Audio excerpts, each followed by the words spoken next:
Imagine an empire so vast it stretched from the blistering sands of Syria to the misty shores of Britain. An empire so powerful, its legions were the most feared fighting force on earth. An empire so advanced its aqueducts, roads, and laws became the blueprint for civilization itself. This was Rome. For 1,000 years, it was the center of the world, an eternal city destined to rule forever. But what if I told you this colossus, this titan of history, wasn't brought down by a single, mighty blow? What if the fall of the Roman Empire wasn't a sudden event, but a slow, creeping sickness? A death by 1,000 cuts that began not on the battlefield, but in the heart of Rome itself. Forget what you think you know about barbarians at the gates. The real story, the one they don't always tell you, is far more complex and terrifying.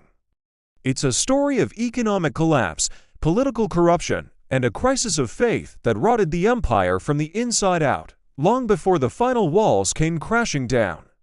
Are you ready to uncover the truth behind how the greatest empire in history crumbled into dust? Let's travel back to the 3rd century AD, a period historians call the crisis of the 3rd century. This wasn't just a bad decade, it was 50 years of pure chaos. Imagine this, in just 5 decades, Rome saw over 20 emperors, most of whom were assassinated by their own soldiers. The Praetorian Guard, the emperor's elite bodyguards, became kingmakers, selling the throne to the highest bidder. Trust in leadership evaporated. The political instability was so severe that the empire literally split into 3 warring states at one point. This wasn't a stable government, it was a revolving door of ambition and bloodshed. This constant civil war had a devastating effect on the economy. Emperors, desperate for cash to pay their armies, started debasing the currency. They would melt down silver coins, mix them with cheaper metals like copper, and then mint more coins. This created hyperinflation. A loaf of bread that cost 1 denarius at the start of the century could cost hundreds by the end. People's life savings became worthless. The intricate trade network that was the lifeblood of the empire began to break down. Why risk sending a shipment of grain or olive oil across the Mediterranean if pirates were rampant, and the money you received in return was worthless? As the internal chaos mounted, Rome's borders became porous. The legendary Roman legions, once an unstoppable force, were now stretched thin, fighting each other in civil wars instead of defending the frontiers. This created a power vacuum. Germanic tribes like the Goths, Vandals, and Franks, who had long lived on the edges of the empire, saw their chance. They began crossing the Rhine and Danube rivers, not just for raids, but to settle. At first, some were integrated as federates, or allies, expected to help defend the borders, but this was a double-edged sword. Soon, the Roman army itself was largely composed of these so-called barbarians. Their loyalty was often to their tribal chieftains, not to a distant, unstable emperor in Rome or Constantinople. The very army meant to protect Rome was becoming a foreign entity within its own lands. A famous example is the Battle of Adrianople in 378 AD, where a massive Roman army was utterly annihilated by the Goths. It was a shocking defeat that sent tremors throughout the empire. It proved that the legions were no longer invincible, but the final blows weren't all military or economic. There was a profound social and cultural shift happening. The rise of Christianity played a huge, complex role. The traditional Roman pagan religion, with its pantheon of gods and emperor worship, had been a unifying social glue. Christianity, with its monotheistic focus and promise of an afterlife, offered a powerful alternative, especially to the poor and disenfranchised. As it spread, it challenged the very ideological foundations of the empire. Some historians argue that its focus on the next world made people less invested in the fate of this one. Others point to the deep divisions and conflicts that arose between pagans and Christians, and even among different Christian sects. Furthermore, a series of devastating plagues swept through the empire, decimating the population. Fewer people meant fewer taxpayers, fewer farmers, and fewer soldiers. Cities shrank, and vast tracts of farmland were abandoned. Rome was hollowing out by 410 AD. When the Visigoths under Alaric sacked the city of Rome itself, it was a symbolic but devastating moment. The eternal city had fallen, but in truth, the empire had been dying for centuries. The final collapse in the West in 476 AD, when the last Roman emperor was deposed, was not the start of the fall. It was the end of a long, painful, and complex story of decline. The fall of Rome serves as a timeless warning. No empire is too big to fail, and the most dangerous threats often come not from without, but from within. If you find this journey into the past fascinating, be sure to like this video and subscribe for more deep dives into history's greatest stories. But for the moment, let us proceed with the fall of the Roman Empire. History isn't just what happened, it's what was hidden. Welcome to the Chrono Archives, where lost empires rise again, forgotten legends speak, and ancient truths are brought back to life. From world-shaping history and powerful myths to legendary rulers and timeless civilizations, every story here is carefully uncovered, deeply researched, and cinematically told. The past is calling, will you answer? Subscribe and journey through time, one unforgettable chronicle at a time.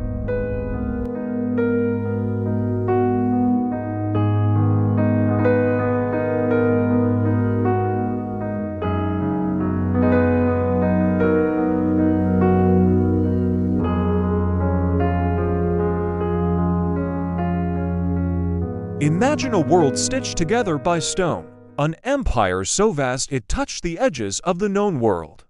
This was Rome, not the Rome of crumbling ruins and tragic last chapters, but Rome at its absolute zenith. For centuries, it was the undisputed heart of civilization, a superpower forged in iron and ambition. From the misty shores of Britain to the sun-scorched sands of Egypt, its influence was absolute. This was a world united not just by conquest, but by a revolutionary idea, the Pax Romana, the Roman peace. For over 200 years, this period brought a level of stability and prosperity that was simply unprecedented in human history. It was an age where trade flourished, ideas traveled freely, and the might of the Roman legions kept the border secure. Let's walk through this golden age. Picture the arteries of this colossal empire, the Roman roads. These weren't just dirt tracks. They were marvels of engineering, stretching for thousands upon thousands of miles, straight as an arrow, connecting bustling cities and distant provinces. Along these highways traveled not just soldiers and officials, but merchants carrying silks from the East, spices from Africa, and wine from Gaul. Ideas, philosophies, and new religions also journeyed along these routes, creating a melting pot of cultures. To be a Roman citizen was to hold a passport to this world. It meant protection under Roman law, a shared identity, and opportunities for advancement that were unimaginable for outsiders.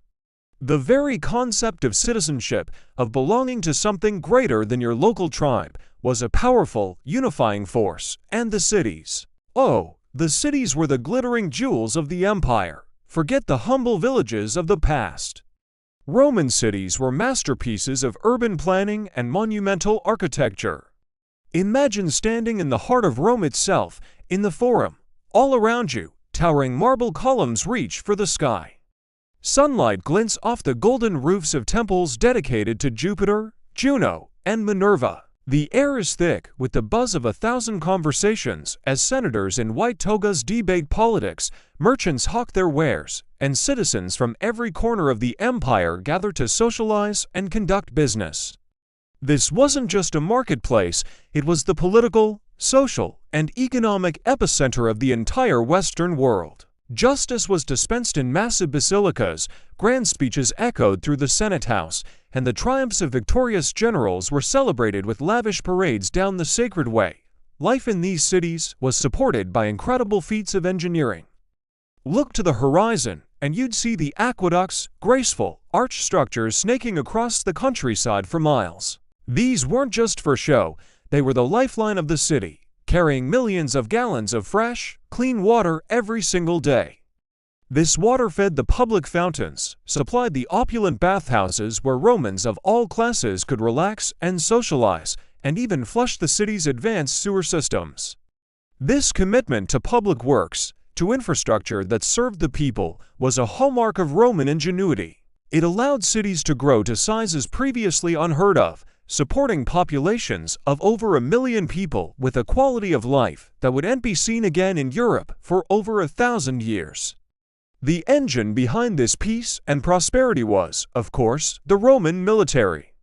The legions were the most disciplined and effective fighting force of the ancient world. See them now, marching in perfect formation, their segmented armor glinting in the sun, shields locked together in the famous testudo formation.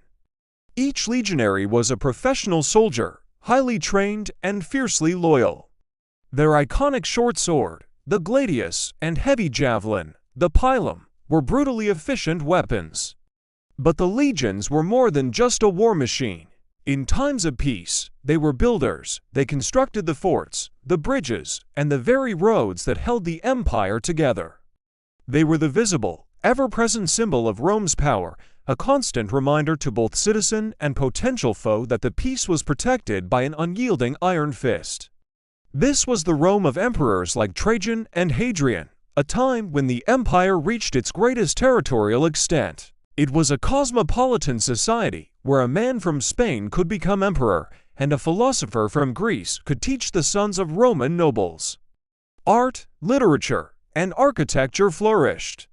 Virgil's Aeneid became the national epic, Ovid wrote his tales of transformation, and sculptors created breathtakingly realistic portraits in marble and bronze. Grand amphitheaters like the Colosseum hosted spectacular games, while vast circuses held thrilling chariot races for the entertainment of the masses. It was an age of supreme confidence, a belief that Rome was eternal, that its glory was destined to last forever. From the grand cityscapes to the disciplined legions, every aspect of life seemed to reflect this sense of permanence and power. But even here, at the peak of its grandeur, subtle cracks were beginning to form beneath the surface. The sheer scale of the empire was becoming a challenge. Governing such a vast and diverse territory required a massive, complex bureaucracy, which grew ever larger and more expensive to maintain. The constant need to defend thousands of miles of frontier put a relentless strain on the military and the treasury. Within the gleaming cities, the gap between the fabulously wealthy elite and the impoverished masses was widening, creating social tensions. Political ambition, which had always been a driving force in Rome, could easily curdle into conspiracy and civil war. The very success of the empire was planting the seeds of its future struggles. This is the critical starting point for our journey. To understand the fall of Rome, we must first appreciate its incredible height. We must see the splendor of its cities, understand the power of its legions, and feel the pulse of its vibrant, multicultural society. This was not an empire in its twilight years, but one basking in the brilliant sunshine of its golden age. The fall seemed not just distant, but utterly impossible. And yet, the forces that would eventually tear this world apart were already in motion, hidden in plain sight. This is where our story truly begins, at the magnificent, breathtaking, and ultimately fragile pinnacle of Roman greatness. Join us as we explore the rise and eventual fall of the most powerful empire the world has ever known.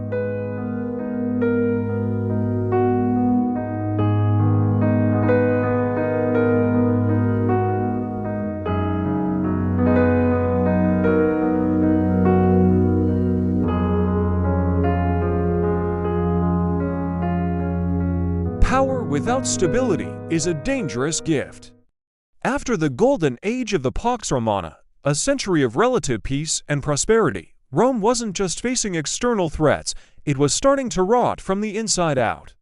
The empire plunged headfirst into what we now call the crisis of the 3rd century, a period of chaos so extreme it nearly tore the Roman world apart. Imagine this, in just 50 years, Rome saw more than 20 emperors.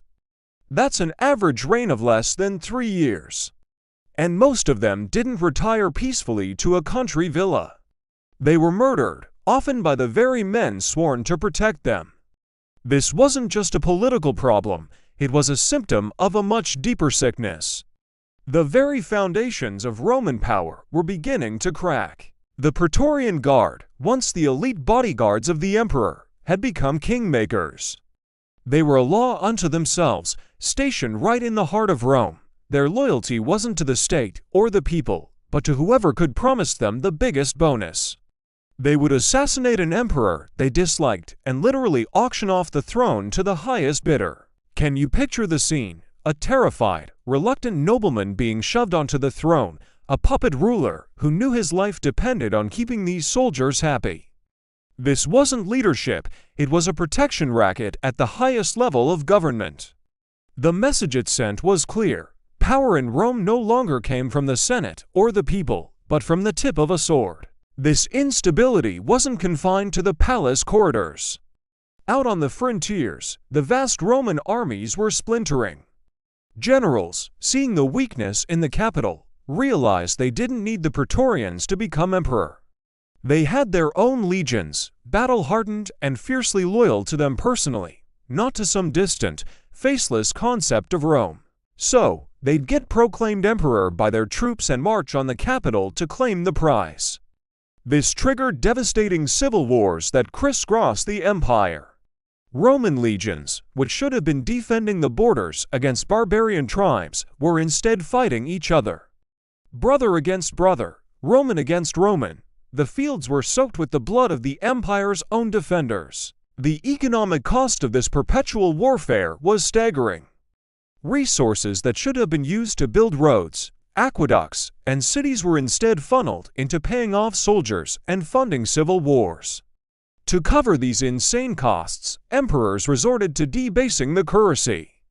They would mint new coins with less and less silver, mixing in cheaper metals. A coin that was once nearly pure silver might now be only 5%.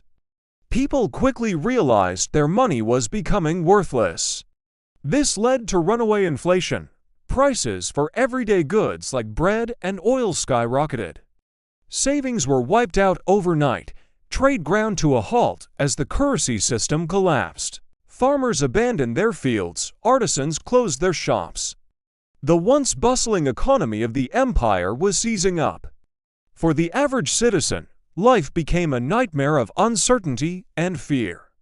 The government, once a symbol of eternal strength and order, now seemed fragile and temporary. How could you plan for the future when you didn't know who the emperor would be next month, or if your life savings would be worthless by next week?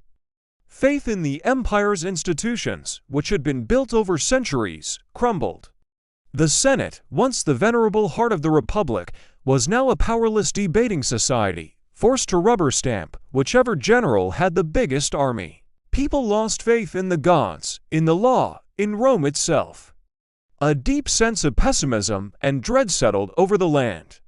The magnificent marble statues of past emperors were toppled, not just by invading enemies, but by Romans themselves, a symbolic rejection of a system that had failed them so profoundly. The political corruption was rampant. Every level of government was for sale. To get anything done, you had to bribe someone. Tax collectors were notoriously predatory, squeezing the populace dry to enrich themselves and fund the endless wars. The legal system became a tool for the powerful to crush their rivals. Justice was a commodity, not a right. This breakdown of civic virtue created a vicious cycle. As people lost faith in the system, they became less willing to participate in it or defend it. Why pay taxes to a corrupt government? Why serve in an army that might force you to kill your own countrymen? Why obey laws that were applied unfairly? This widespread disillusionment was just as dangerous as any invading army. It's crucial to understand that this wasn't a single event, but a 50-year-long storm. Imagine living your entire adult life in a state of constant crisis. An emperor is murdered in the palace. A new one is declared by the army on the Rhine. Another army in Syria declares their own general emperor. They march toward each other, leaving a trail of destruction. Meanwhile, barbarian tribes take advantage of the chaos to pour across the weakened frontiers, raiding and pillaging. Then, a plague sweeps through the cities, further devastating the population. This was the reality. The empire was being pulled apart from all directions. Parts of it even broke away entirely, forming their own separate empires for a time, like the Gallic Empire in the west and the Palmyrene Empire in the east. It seemed as though the end was near. The foundations of Rome, which had seemed so unshakable, were not just shaking. They were beginning to crumble into dust. The once mighty eagle was falling from the sky. This era of political chaos and deep-seated corruption set the stage for dramatic, sweeping changes that would attempt to save the empire from total collapse, but would also transform it into something unrecognizable. The age of emperors like Augustus and Marcus Aurelius was well and truly over. A darker, more desperate chapter had begun.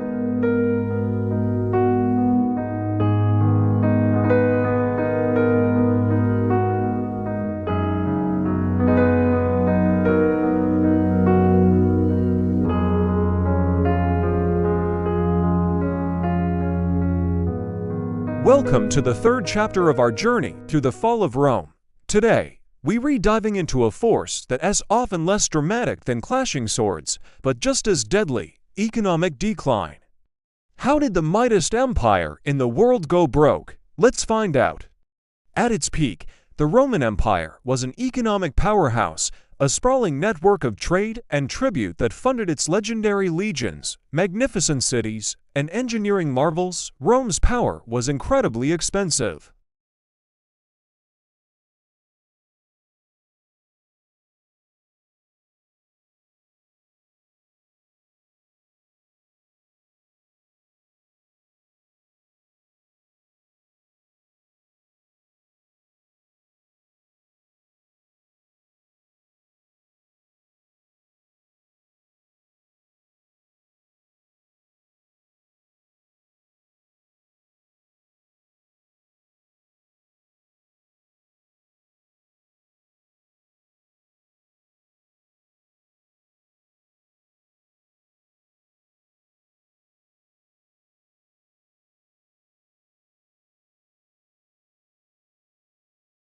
By the 2nd century, Rome had reached its territorial limits.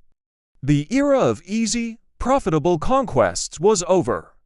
Suddenly, the river of new wealth dried up, but the expenses didn't. The empire was like a household that had lost its high-paying job, but kept its lavish spending habits. The military still needed its pay, the bureaucracy still needed its salaries, and the infrastructure still needed repairs. The money had to come from somewhere. The imperial government turned inward, looking to its own citizens to foot the bill. This marked the beginning of a slow, grinding economic crisis that would eat away at the empire's foundations. The solution: higher and more aggressive taxation. Tax collectors, often backed by soldiers, became a dreaded sight across the provinces. They squeezed farmers, merchants, and artisans for every last coin. For many, the taxes became unbearable, a crippling weight that made it impossible to get ahead, or even just to survive. People who once proudly worked their family land found themselves forced to sell it to wealthy aristocrats just to pay off their tax debts, often becoming tenant farmers on the very land they used to own. This wasn't just an economic shift, it was the unraveling of the social fabric. As if crushing taxes weren't enough, the empire came up with another, more insidious solution: debasing the currency. It's a simple but devastating trick. The government started mixing cheaper metals like copper and tin into its silver and gold coins. A denarius that was once nearly pure silver became less and less valuable. At first, you might not notice. But soon, people realized that the money in their hands wasn't worth what it used to be. This is the classic recipe for hyperinflation. To pay for things, the government just minted more and more of these debased coins. The result was catastrophic. Prices for everyday goods like bread, oil, and cloth skyrocketed. A soldier's salary, which once seemed respectable, could barely buy him food. A farmer's life savings, carefully stored away in silver coins, became worthless. Imagine going to the market and finding that the price of bread has doubled in a month, then doubled again. Your money becomes meaningless. This destroyed trust in the economy and in the government. People stopped using official currency and resorted to bartering, trading goods directly, like in ancient times.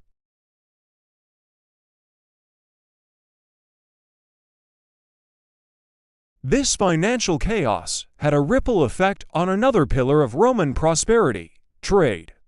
The famous Roman peace, the Pax Romana, had guaranteed safe passage on the seas and roads, allowing merchants to move goods from Britain to Egypt with relative ease.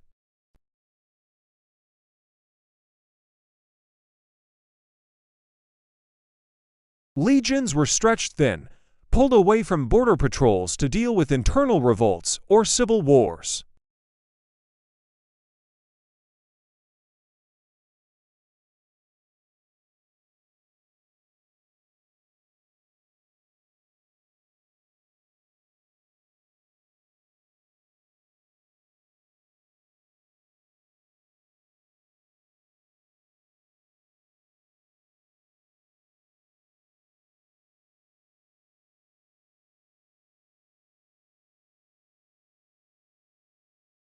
Exotic goods from the east disappeared from markets in the west. Regions became more isolated, forced to rely only on what they could produce locally.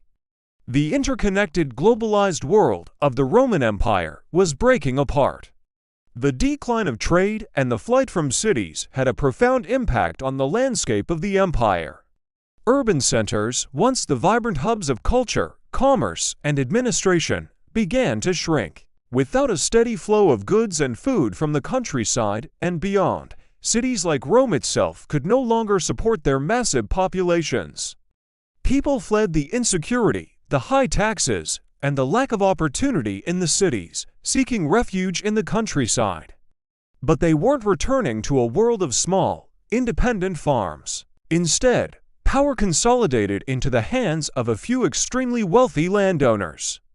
These aristocrats built vast, fortified estates called latifundia. These were more than just farms, they were self-sufficient worlds unto themselves. They had their own workshops, blacksmiths, and mills. They produced their own food, clothing, and tools. They even had their own private security forces. They were islands of stability in a sea of chaos, but they also signaled the death of the wider, integrated economy. The vibrant marketplace, the bustling port, the specialized artisan, these were replaced by a localized, feudal-style system. As the great estates grew, the small farmer and the city merchant were squeezed out of existence.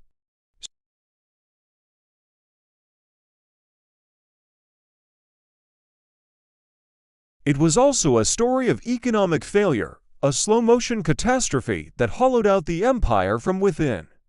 The inability to fund its own existence led to desperate measures like oppressive taxes and currency debasement. This, in turn, sparked runaway inflation, destroyed commerce, and shattered the trust that held the complex economy together.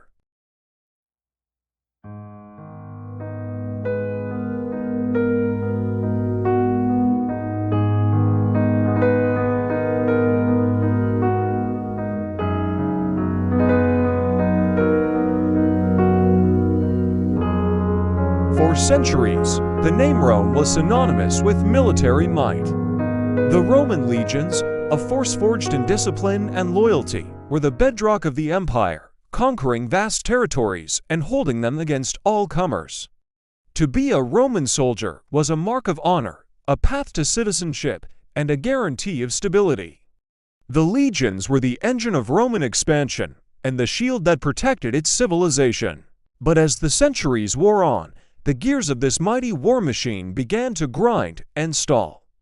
The very foundation of Roman power started to crack, not from a single, shattering blow, but from a slow, creeping decay from within. What happens when the sword of an empire begins to rust? This is the story of the Roman military crisis, a period when the legendary legions faltered and the consequences shook the world to its core. Imagine walking into a Roman recruitment hall during the empire's golden age. You'd see lines of eager young men, citizens from every walk of life, ready to pledge their lives to the eagle standards. But by the 3rd and 4th centuries, that same hall would have looked starkly different. The benches would be empty. Anxious recruitment officers would stand, waiting for volunteers who rarely came. Why the change? The answer is complex. Generations of warfare had taken their toll. Many Roman citizens, now accustomed to a certain level of comfort or tied to their land, saw military service less as an honor and more as a death sentence. The constant, grinding campaigns on distant, dangerous frontiers were no longer appealing. Why risk your life in the cold forests of Germania or the scorching deserts of Persia when you could stay home? The social fabric of the empire was changing, and the traditional pool of citizen soldiers was drying up. This recruitment crisis forced Roman generals to make a fateful decision. If Roman citizens wouldn't fight, they would have to find others who would. They turned to the very people they had often fought against, the so-called barbarians. Goths, Franks, Vandals, and others from beyond the frontiers were hired in massive numbers. These weren't just a few auxiliaries, they became the backbone of the late Roman army. In scenes lit by flickering torches, you would see tribal chieftains and their warriors, muscular and battle-hardened, making deals with Roman commanders. They were offered gold, land, and status in exchange for their fighting prowess. These men were undeniably skilled warriors, often more experienced in the brutal realities of frontier warfare than the Roman citizens they replaced. They were formidable fighters, but their loyalty was a commodity, bought and paid for. It was pledged not to the abstract idea of the Roman state or the distant emperor in his palace, but to the general who filled their pockets and led them to victory. This shift created a dangerous new dynamic. The Roman army, once a unified force loyal to the Senate and people of Rome, began to fracture. It became a collection of private armies, each fiercely loyal to its own charismatic commander. A general's success was now measured not just in victories against foreign enemies, but in his ability to keep his mercenary troops happy. If the payroll was late, or if a rival general offered a better deal, entire legions could switch allegiance or simply mutiny. The state lost control. Ambitious generals, with loyal, battle-hardened troops at their command, began to look at the biggest prize of all, the imperial throne itself. The army, once the protector of the state, became the primary source of its instability, leading to endless cycles of civil war as one general after another marched on Rome to claim power. While Rome was tearing itself apart from the inside, the pressure on its borders was becoming unbearable. The time for glorious expansion was long over. Now, it was a desperate struggle for survival. Picture a weakened legion, a mix of sullen Roman conscripts and uncertain foreign mercenaries, trying to hold a defensive line in a snow-covered forest. They are outnumbered, poorly supplied, and their morale is low. They are no longer the confident conquerors of old.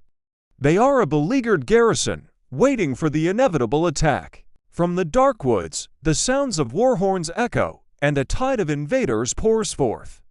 For centuries, Rome had dictated the terms of war. Now, it was constantly on the defensive, reacting to threats on every frontier, from Britain to the Euphrates. The symbols of Roman military failure began to litter the landscape of the empire. A rusted Roman helmet, once a proud symbol of a legionary, now lies half buried in the mud and rain on a lost battlefield. It's a poignant image of decay and defeat. The eagle standards, once carried in triumph through conquered cities, were now sometimes lost in humiliating defeats, captured by tribal warriors who saw them as mere trophies. The physical infrastructure of Roman military power also began to crumble. Imagine a frontier fort at night, suddenly overwhelmed in a chaotic raid. Watchtowers burn, casting a hellish glow on the scene of slaughter and panic. The once impenetrable limes, the network of walls and forts that guarded the empire, were being breached with increasing frequency. Each burning fort, Each abandoned outpost was a signal to the world that Rome was vulnerable. The world was watching, and it sensed an opportunity. Tribes that had once lived in fear of the legions now grew bold. Great confederations of peoples, like the Goths and the Vandals, began to migrate, pushing into Roman territory not just to raid, but to settle. The Persian Empire in the east saw Rome's internal strife as a chance to reclaim lost lands and challenge its rival's dominance. The weakening of the legions sent a ripple effect across the known world. The balance of power was shifting. Rome, the undisputed superpower for half a millennium, was showing signs of terminal weakness. Its military crisis was not just a series of lost battles. It was a symptom of a deeper sickness within the empire. It was an open invitation for a new, more chaotic world order to emerge from the ashes of the old. The shield was broken, and the wolves were gathering at the gates.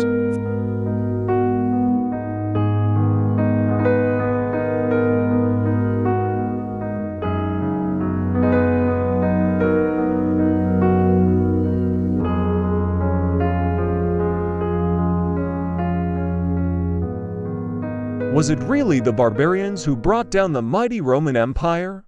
That's the story we've been told for centuries, a simple tale of savage hordes overwhelming a civilized world. But like all great stories from history, the truth is far more complicated, more human, and much more dramatic. The fall of Rome wasn't just about an invasion. It was about a massive, desperate human migration, a chain reaction of displacement and fear that shook the foundations of the ancient world. The familiar names we associate with Rome's downfall, the Goths, the Vandals, the Franks, weren't just marauders looking for plunder. They were entire nations on the move, entire peoples running for their lives. And what were they running from? A terror from the east, a force so ferocious it became the stuff of nightmares. The Huns. Imagine the vast, open plains of the Eurasian steppe. As the sun rises, the earth itself seems to tremble. On the horizon, a dark line appears, growing larger and larger. It's not a storm cloud. It's a tide of men on horseback, moving with a speed and ferocity the world had never seen. These were the Huns, master horsemen, legendary archers. Their sudden and violent expansion across Central Asia in the late 4th century set off a domino effect.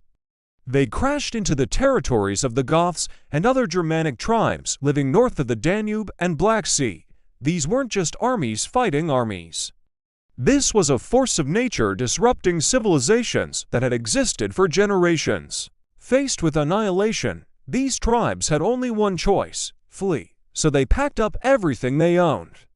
Entire communities and men, women, children, the elderly, loaded onto wagons, herding their livestock before them. They headed west, toward the only symbol of stability and safety they knew, the Roman Empire.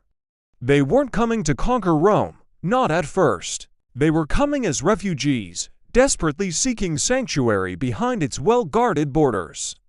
Picture the scene at the Danube River, the great frontier of the Roman Empire. Through the morning mist, endless lines of wagons and families gather on the far bank. They are the Goths, pleading for permission to cross, asking for land, for food, for a chance to live in peace under Roman protection. For Rome, this was both a crisis and an opportunity. A chance to gain new recruits for the army, new farmers for the land. But Roman administrators on the ground were corrupt and cruel. They exploited the desperate Goths, taking their food, enslaving their children, and treating them with contempt. The negotiations broke down. Hunger and humiliation turned to rage. The refugees became rebels. This simmering conflict finally exploded in 378 CE, near the city of Adrianople. The Roman Emperor Valens, confident in his legions, marched out to crush the Gothic uprising. He expected a swift, decisive victory, another easy win for the unstoppable Roman war machine. But what happened at Adrianople changed everything. The battle was a catastrophe for Rome. The disciplined Roman legions, with their famous shield walls, found themselves outmaneuvered and overwhelmed by the sheer desperation and fury of the Gothic cavalry. The field became a scene of total chaos. The Roman lines buckled, then broke. The Emperor Valens himself was killed, his body never found. Adrianople wasn't just a military defeat, it was a psychological earthquake. For the first time in centuries, a Roman emperor had been killed in battle by a barbarian army on Roman soil.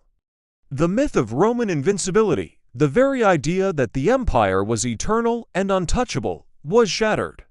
The Goths were now a permanent, hostile force inside the empire's borders, an army without a homeland, roaming the countryside. For the next 3 decades, an uneasy and often violent relationship existed between the Romans and the Goths. Treaties were made and broken. Gothic leaders, like the ambitious Alaric, were sometimes given high-ranking positions in the Roman military and other times treated as enemies of the state. Alaric wanted one thing: a secure, permanent home for his people within the empire. He negotiated, he pleaded, he threatened, but the Roman elite in their palaces were indecisive, arrogant, and divided by internal power struggles. Finally, Alaric's patience ran out. In the year 10 CE, he did the unthinkable. He marched his army south through the heart of Italy and laid siege to the city of Rome itself. For centuries, the city had stood as the sacred, inviolable center of the world. But now, its defenses were weak, its people starving. The end came swiftly. The great gates of Rome were broken open. Alaric's Goths poured into the streets. What followed was 3 days of sacking. While Alaric had ordered his men to spare the city's churches and to avoid widespread slaughter, the psychological impact was immeasurable. The capital of the world was being plundered. Smoke from burning buildings filled the sky, casting a dark shadow over the marble temples and forums. Citizens who had known nothing but peace and power were now fleeing for their lives, their city in flames. Embers fell like black snow on the streets that had once hosted triumphant parades. The news of the sack of Rome in 410 sent shockwaves across the entire Mediterranean world. From Britain to Jerusalem, people were stunned. How could this happen? If Rome itself could fall, what was safe? It was a clear signal that the Western Roman Empire was no longer the supreme power it had once been. The gates weren't just physically broken. The symbolic gates protecting the Roman world had been breached forever. The events at Adrianople and the sack of Rome were not the end of the empire, but they were the beginning of the end. They revealed the deep cracks in the foundation, a corrupt government, a struggling military, and an inability to manage the massive wave of migration triggered by the Huns.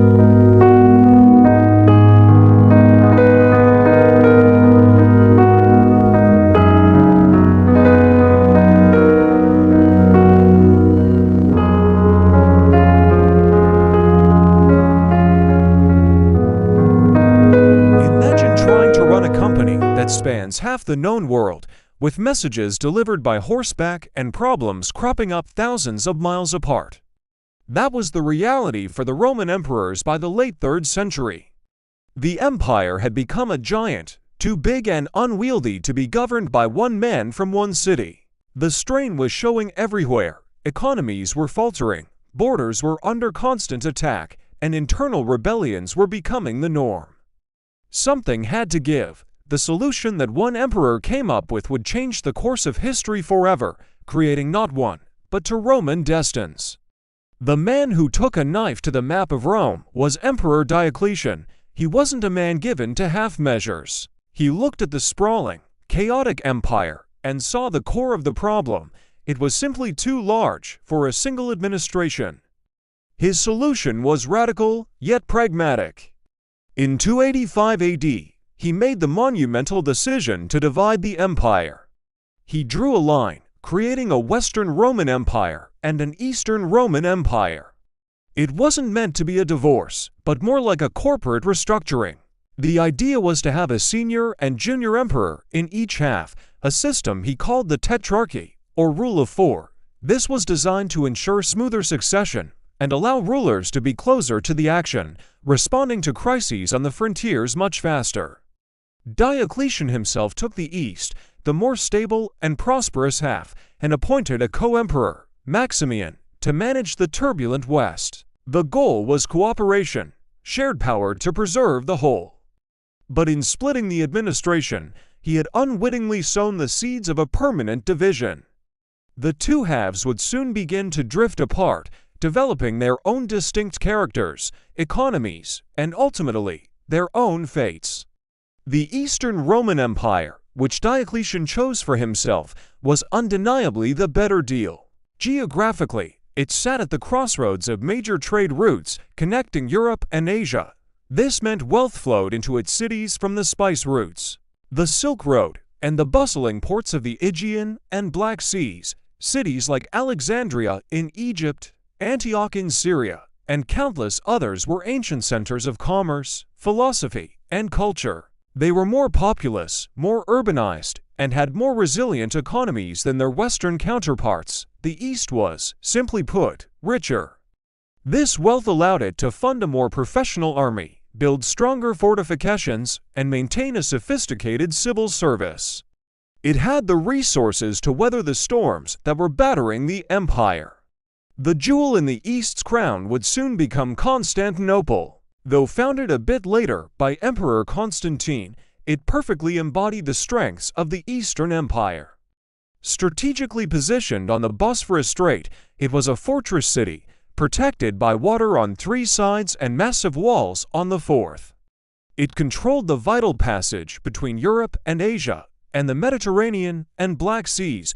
Constantine poured immense resources into his new Rome, adorning it with magnificent churches, palaces, and public works. The city quickly became the largest and wealthiest in Europe. It was a glittering symbol of Roman power, but a new kind of Roman power, one that was increasingly Greek in its language and culture, and Christian in its faith. This city, and the empire it commanded, was built to last. It had the money, the defenses, and the strategic location to survive and even thrive. Now let's turn our gaze to the West. If the East got the corner office with a view, the West was stuck in the crumbling basement. The Western Roman Empire inherited a host of problems. Its economy was largely agricultural and lacked the vibrant commercial centers of the East. Its wealth had been draining away for decades, spent on endless wars to defend its vast and porous borders along the Rhine and Danube rivers. These frontiers were a constant source of trouble, with Germanic tribes and other groups relentlessly testing the Roman defenses. The cities in the West, with the exception of Rome itself, were generally smaller and less prosperous. They were more vulnerable to attack and had fewer resources to rebuild when disaster struck. The Western government was in a state of perpetual crisis. It struggled to collect enough taxes to pay its soldiers, leading to a demoralized and often disloyal army. To make up for a shortage of Roman recruits, the army began relying more and more on barbarian mercenaries. These were soldiers who fought for pay, not for loyalty to Rome. Imagine hiring the very people who were raiding your borders to then defend them. It was a risky strategy that often backfired, with generals of barbarian origin using their armies to play politics and even march on Rome itself. The political instability was crippling. Emperors were assassinated with shocking regularity. The West was caught in a vicious cycle. Military pressure on the frontiers drained the treasury. A weak economy couldn't refill it. And the lack of funds weakened the military further, inviting even more attacks. It was living on borrowed time, and the clock was ticking. So we have two Roman empires, side by side, but on vastly different trajectories. On one side, the East, centered on the magnificent and defensible Constantinople. It's wealthy, urbanized, and has a formidable bureaucracy and military. It's adapting, blending Roman tradition with Greek culture and Christian faith to forge a new identity. This is the empire that would become known to history as the Byzantine Empire, a powerhouse that would endure for another 1,000 years, preserving classical knowledge and acting as a shield for Europe. Its story is one of resilience and transformation. On the other side, the West, its capital was eventually moved from Rome to Milan, and then to the swampy, more defensible city of Ravenna, a sign of its insecurity. It's poorer, more rural, and politically fractured. Its borders are collapsing, its armies are unreliable, and its leadership is in constant turmoil. It's an empire in decline, struggling to maintain the legacy of Augustus and Trajan against overwhelming odds. The spirit of old Rome still flickered, but it was being systematically extinguished by internal decay and external pressure. The split wasn't a single event, but the start of a deep and irreversible divergence. One Rome was evolving to face the future, the other was slowly being consumed by its past. The final fall of the West was not yet a certainty, but the division of the empire had made it a grim probability. The stage was set for the final act of the Western Roman Empire. Thank you so much for watching. This division is one of the most critical turning points in Roman history, setting up the dramatic events of the 5th century. If you found this interesting, please hit that like button and subscribe to our channel for more stories from the ancient world. Let us know in the comments which half of the empire you would have preferred to live in and why. We'll see you in the next episode.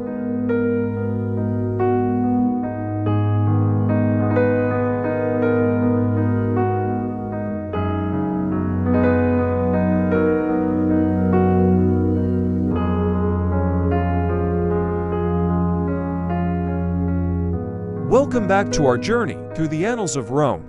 In this episode, we explore a force that would outlive the empire itself, a faith that began in the shadows and rose to redefine the Western world, Christianity.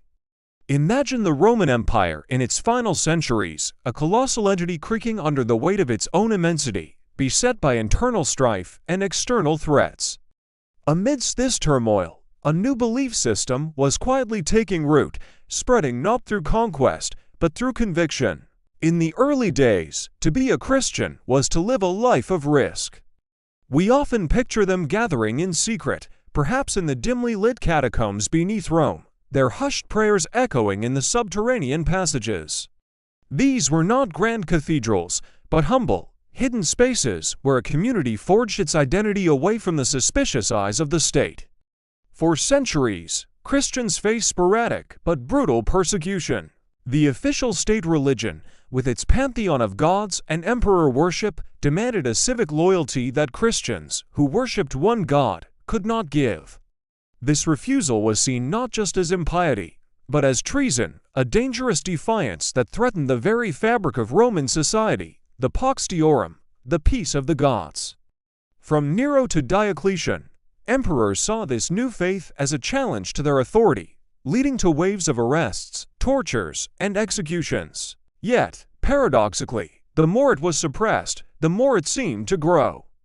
The steadfastness of martyrs, who faced death rather than renounce their faith, became a powerful testament. Their courage inspired curiosity and conversion, turning persecution into a catalyst for expansion.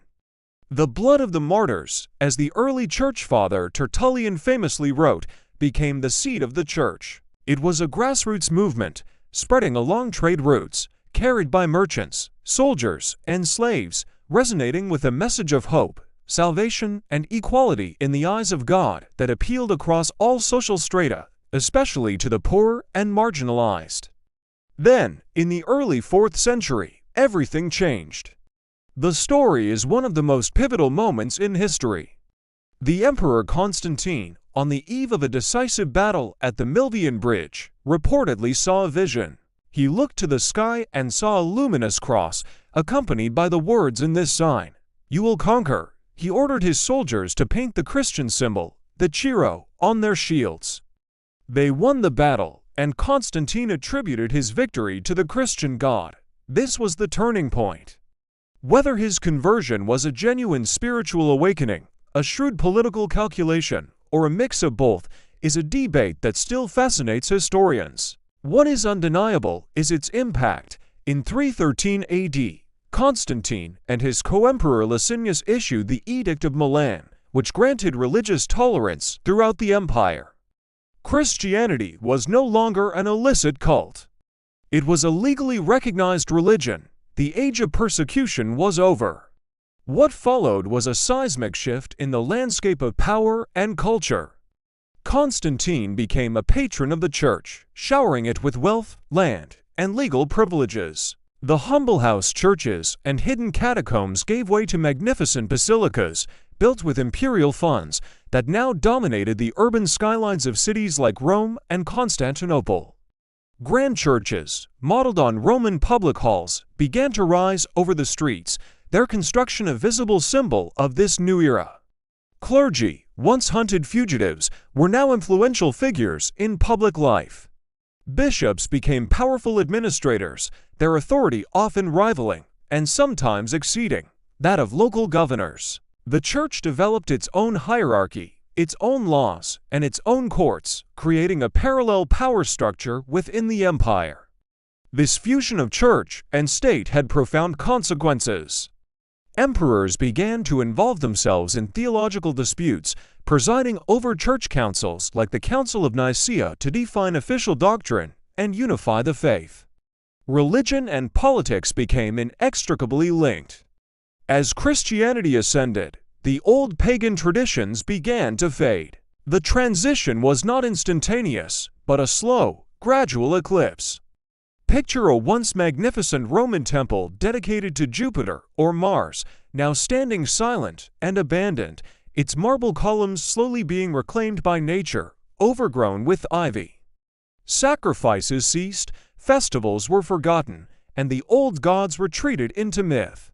For a time, the two belief systems coexisted, but the momentum was irreversible. By the end of the 4th century, Emperor Theodosius I would make Christianity not just the favored religion, but the official state religion of the Roman Empire. Paganism was now outlawed. The roles had been completely reversed. The faith that was once deemed a threat to the state was now the glue intended to hold it together. So, how did this monumental religious transformation affect the final fate of the Western Roman Empire? This is one of history's great debates. One school of thought, famously put forward by historian Edward Gibbon, argues that Christianity hastened Rome's fall. The argument goes that the new faith diverted loyalty from the emperor and the state to God and the church. It promoted a more passive, otherworldly focus on the afterlife rather than the civic virtues and military valor that had built the empire. Talented minds and vast resources, which might have once gone to serving the state, were now dedicated to the church, to monasteries, and to theological debates. In this view, Christianity weakened the traditional Roman identity and its will to fight. However, another perspective offers a completely different interpretation. This view holds that Christianity actually provided a new source of unity and resilience during a period of profound crisis. As the empire's political and military structures crumbled, the church offered a stable and coherent organization. It provided social services, charity for the poor, and a sense of community and shared identity that transcended the chaos of barbarian invasions and political collapse. In a world of uncertainty and despair, it offered a powerful message of hope and eternal salvation. Bishops like Ambrose of Milan and Augustine of Hippo became towering intellectual and moral leaders, providing guidance when secular authority was failing. From this vantage point, Christianity didn't destroy Rome. It preserved its cultural legacy, albeit in a new form, providing the social and moral foundation for the new civilization that would emerge from the ashes of the old empire. Ultimately, as the Western Empire disintegrated in the 5th century, the institutions of the state withered away, but the church endured.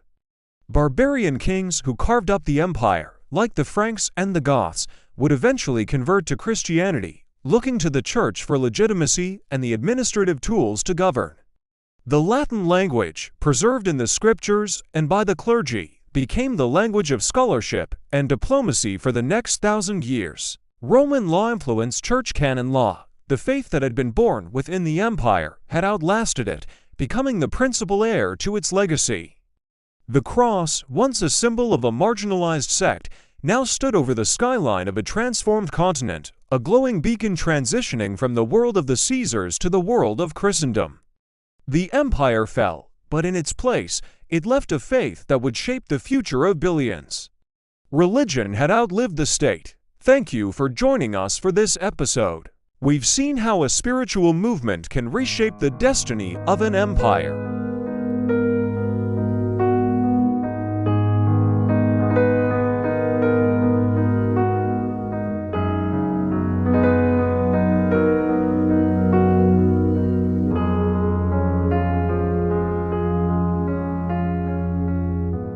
Welcome back to our series on the rise and fall of Rome. We've journeyed through centuries of conquest, glory, and crisis. Now, we arrive at the end of the road for the Western Roman Empire. This isn't a story of a single, cataclysmic battle, but something far more complex and, in many ways, more tragic.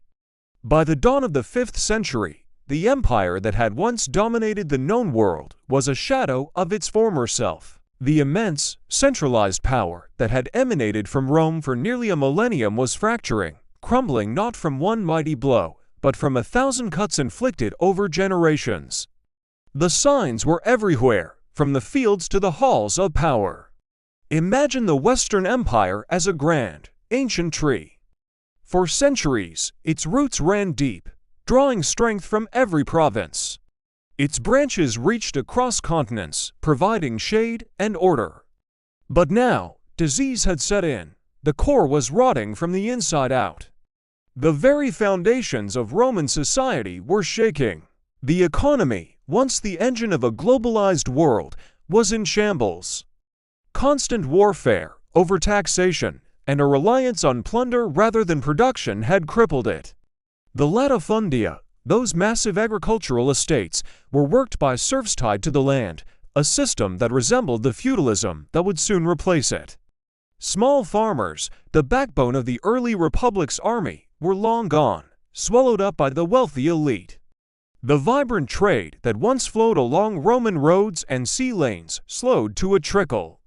Cities, the brilliant hubs of Roman culture and commerce, began to shrink. Their magnificent public buildings, the forums, basilicas, and baths, fell into disrepair as populations declined and municipal funds dried up.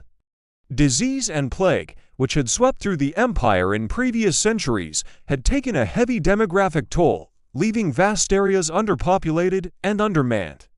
Politically, the situation was even more dire. The office of the emperor, once the most powerful position on earth, had become a deadly Game of Thrones. In the decades leading up to the final collapse, emperors were made and unmade with terrifying frequency. They were puppets, installed and discarded by powerful generals who commanded the loyalty of the remaining legions. These military strongmen, often of barbarian descent themselves, like Stilicho, Idius, and Ricimer, were the true rulers of what remained of the West. They wielded the real power, fighting to hold the crumbling frontiers together while simultaneously vying for control of the hollow imperial court, which had long since moved from Rome to the more defensible cities of Milan and then Ravenna.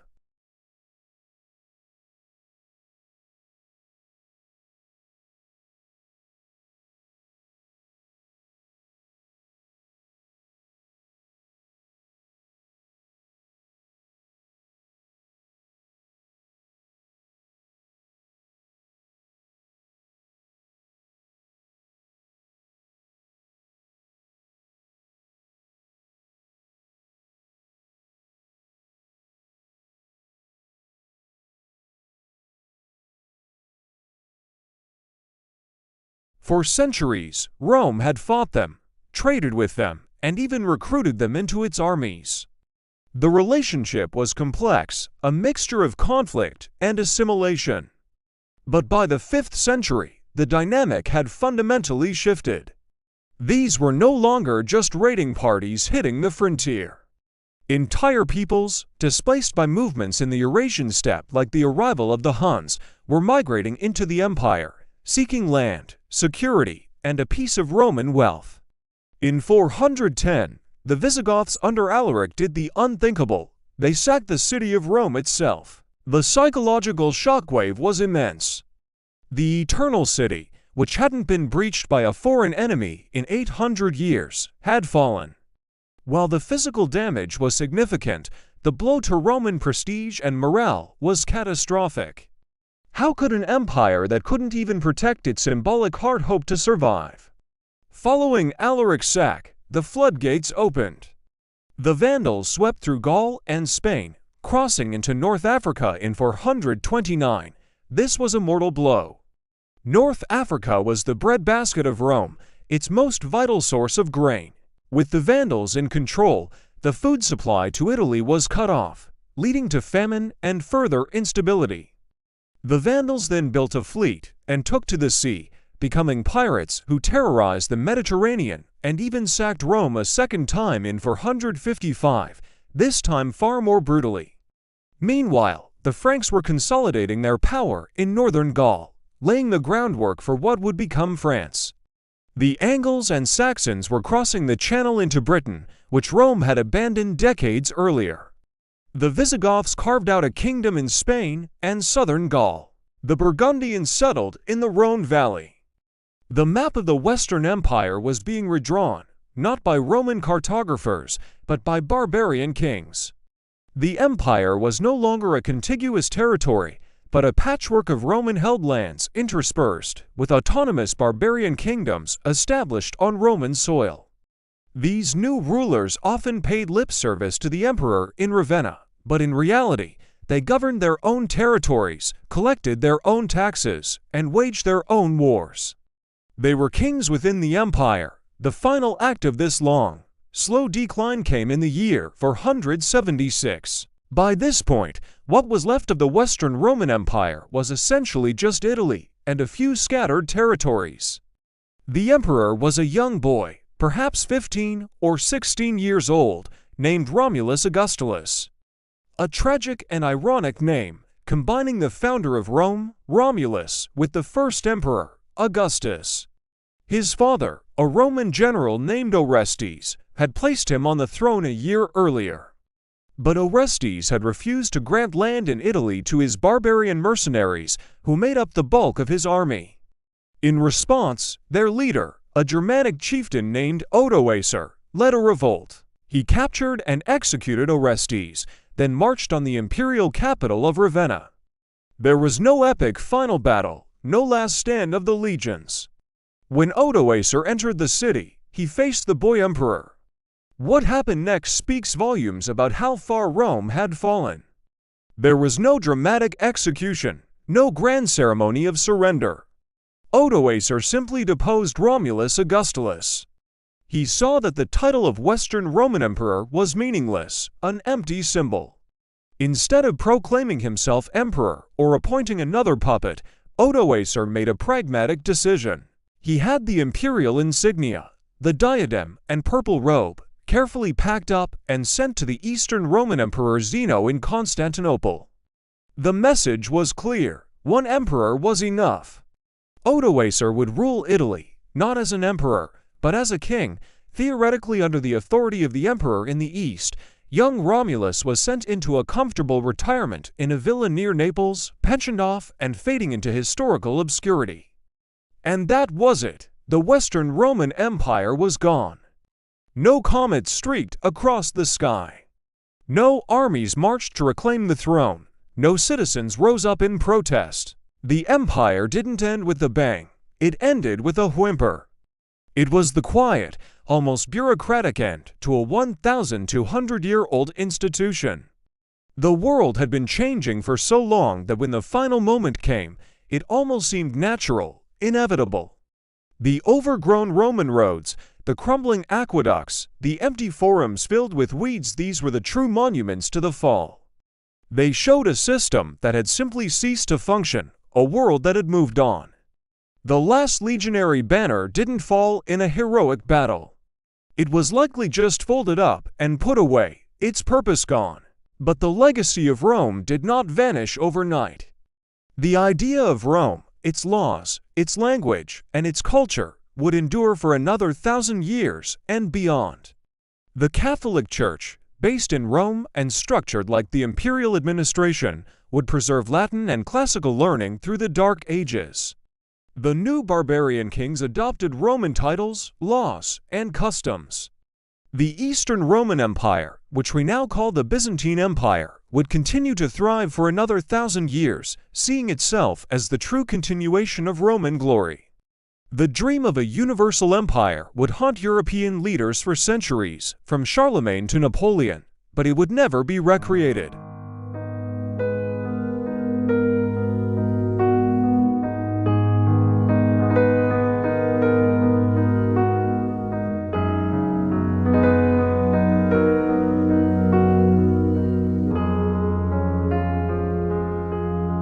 Empires rise and they fall. It's a story as old as time itself. But what happens when the greatest empire the world has ever known finally crumbles? When the legions lay down their standards, the aqueducts run dry, and the eternal city is sacked. You might think that's the end of the story. But for Rome, the fall was just a new beginning. Because while the physical empire of Rome is gone, its ghost, its very soul, lives on all around us. The legacy of Rome isn't just a collection of dusty ruins and ancient artifacts. It's a living, breathing force that has shaped our world in countless ways. From the words we speak to the laws we live by, from the buildings we admire to the very ideas that define Western civilization, Rome never truly left. So, how did a fallen empire manage to achieve immortality? How did its ideas outlast its legions and its Caesars? Today, we're going to pull back the curtain of history and uncover the enduring legacy of Rome, an inheritance so vast and profound that we are all, in a sense, its children. Let's start with something we use every single day: language. If you're listening to this in English, you're using a language that is deeply indebted to Latin. Words like liberty, justice, senate, republic, these are not just words. They are Roman concepts that have filtered down through the centuries, but the influence goes even deeper.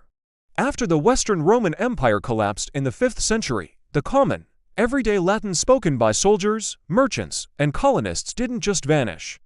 It began to change, to evolve. In the lands that were once Roman Gaul, it morphed into French.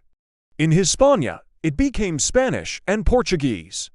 In Italy itself, it gave birth to Italian, and in Dacia, it became Romanian. These are the Romance languages, direct descendants of Latin, spoken by nearly 1 billion people today. Think about that. Every time someone orders a coffee in Paris, haggles in a market in Madrid, or sings an opera in Milan, they are speaking the ghost of Latin. The Roman Empire may have lost its political unity, but it created a linguistic family that has endured for millennia. It's a powerful reminder that culture can often outlast conquest. The pen, or in this case, the spoken word, truly is mightier than the sword. Now, let's talk about order, about how we organize our societies. If you've ever signed a contract, been to court, or even just heard the phrase innocent until proven guilty, you have encountered the legacy of Roman law. The Romans were practical people. They needed a way to govern a vast, multicultural empire, and they did it with law. Their legal system was one of their greatest achievements, built on principles of justice, reason, and equity. Their masterpiece was the Corpus Juris Civilis, or the body of civil law, compiled under the Emperor Justinian in the 6th century. Even though it was created in the Eastern Roman Empire, after the West had fallen, it was a monumental effort to collect and codify centuries of Roman legal thought. And its influence has been staggering. When legal studies revived in Europe during the Middle Ages, it was Roman law that scholars turned to. It became the foundation for the legal systems of most of continental Europe, and from there, it spread across the world, influencing laws in Latin America, Asia, and even parts of Africa. Principles like the importance of evidence, the rights of the accused, and the idea that the law should apply to everyone, these were refined and codified by the Romans. So, the stability and order that many of us take for granted in our daily lives have roots that stretch all the way back to the courtrooms and forums of ancient Rome. Walk through any major city in the Western world, and you'll see Rome's legacy written in stone and steel. Look at the grand government buildings with their soaring columns and majestic domes. The U.S. Capitol, the Pantheon in Paris, countless state houses and cathedrals, they all echo Roman architectural genius. The Romans were master builders, practical engineers who perfected forms that were both beautiful and incredibly strong. Take the arch. They didn't invent it, but they perfected it, using it to build massive structures like the Colosseum and incredible feats of engineering like the aqueducts that carried water for miles. Then there's the dome. The Pantheon in Rome, with its massive, unreinforced concrete dome, is still the largest of its kind in the world, nearly 2,000 years after it was built. It's a testament to their incredible skill. When the empire fell, much of this knowledge was lost, but it was never completely forgotten. During the Renaissance, architects like Brunelleschi traveled to Rome, studied these ancient structures, and figured out how to build a massive dome for Florence's cathedral, kicking off a new era of architectural innovation. From the Romanesque churches of the Middle Ages, with their thick walls and rounded arches, to the neoclassical monuments of the 18th and 19th centuries, architects have constantly looked back to Rome for inspiration, for its sense of order, grandeur, and timeless beauty. Even the very idea of empire and power in the West was, for centuries, defined by Rome. After the last emperor in the West was deposed in 476, the idea of Rome didn't die. Ambitious rulers wanted to wrap themselves in its glory. Charlemagne, the great king of the Franks, was crowned emperor of the Romans by the Pope on Christmas Day in the year 800, creating what would later be known as the Holy Roman Empire, an entity that, despite its name, was a deliberate attempt to resurrect the power and prestige of ancient Rome in a new Christian context. For 1,000 years, this empire was a major political force in Central Europe. Further east, the sultans of the Ottoman Empire, after conquering Constantinople, the last remnant of the Eastern Roman Empire, called themselves Kaiser-i Rom, or Caesar of Rome. In Russia, the Tsars also saw themselves as successors to the Roman legacy, calling Moscow the Third Rome. The titles Kaiser and Tsar are both derived from the name Caesar. This wasn't just empty branding. It was a powerful claim to legitimacy, a way of saying, we're the heirs to the greatest empire the world has ever known. The memory of Rome's power was so potent that for more than 1,000 years after its fall, rulers across Europe defined themselves in relation to it. Perhaps Rome's most profound legacy is in the realm of ideas. The Roman world was the vessel that preserved and transmitted the philosophy and science of the ancient Greeks. But the Romans also added their own unique contributions, particularly in governance, engineering, and literature. When Europe plunged into the so-called Dark Ages, much of this knowledge was preserved in monasteries across the continent and in the flourishing cities of the Islamic world. And then, something incredible happened: the Renaissance.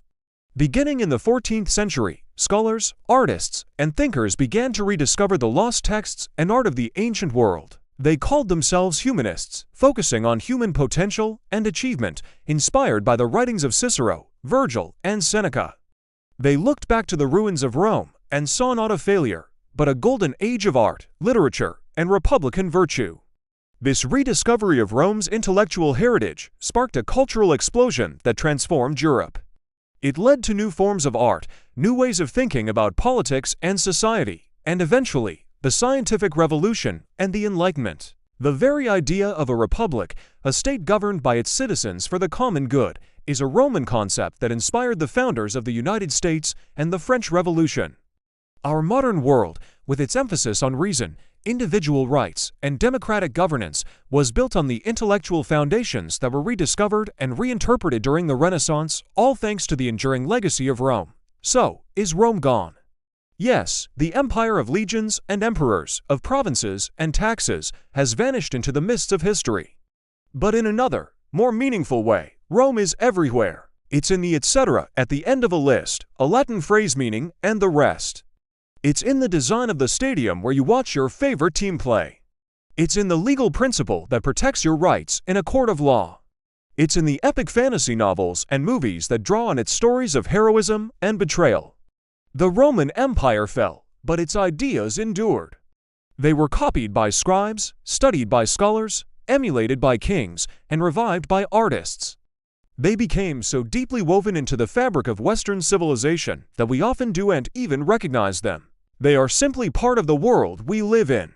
The story of Rome is not one of an ending, but of a grand and ongoing transformation. The flame that was lit on the banks of the Tiber 2,000 years ago was never extinguished. It was passed down from generation to generation, and it continues to burn brightly, illuminating the world we all share today. Its true legacy is not in the crumbling ruins of its monuments, but in the civilization that rose from its ashes. Thank you for watching. If you found this journey into the past interesting, please like, share, and subscribe for more stories about how history has shaped our present. As we close this chapter of the Chrono Archives, remember, the past is never truly gone. It waits patiently in the shadows of forgotten ruins, in the echoes of ancient voices, and in the timeless lessons that still guide us today. It waits to be remembered by curious minds like yours. Thank you for joining us on this extraordinary journey through the annals of time. If today's exploration of lost civilizations, mythical legends, or historical enigmas ignited your passion for the past, hit that like button. Drop a comment with your favorite moment or what you'd love to see next, and most importantly, subscribe to the Chrono Archives and continue the journey through time. Turn on notifications so you never miss an episode where we unearth buried secrets, decode ancient mysteries, and bring history's greatest stories back to life. Together, we'll keep the flame of the past burning bright. Until next time, fellow time travelers, keep questioning, keep discovering, and keep remembering. The Chrono Archives, where the past lives forever.